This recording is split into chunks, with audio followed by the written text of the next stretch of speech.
સાંભળ, મને એક કપ ચા બની આપીશ? મારી જોડે ટાઈમ નથી. શું થયું છે? હું કેટલાય દિવસથી જોઉં છું, કોઈ પણ કામમાં ટાઈમ નથી. આખિર વાત શું છે? આજે તમે પ્લોટ લીધો મમ્મીના નામે, એ મારા નામે પણ લઈ શકતા હતા ને? બસ આવા જ વિચાર રાખજે તું તારા. અરે એ મારી મમ્મી છે. શાબાશ બેટા. એણે મને જન્મ આપ્યો છે, જેના લીધે જ તું આ ઘરમાં છું. બાપ રે!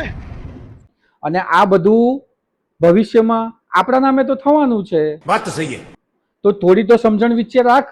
આ બધું તો ઠીક છે, આજે ઘર લોન લીધી 25 લાખની, એ મારા નામે કેમ લીધી? अबे साले કેમ કે આપણે આખી જિંદગી સાથે રહી શકીએ એટલા માટે. એ કેવી રીતે? અરે તું રિસાઈને પિયર જતી રહી તો લોનના હપ્તા તારે ભરવા પડશે. અને હું મરી ગઈ તો? તો લોન જ માફ.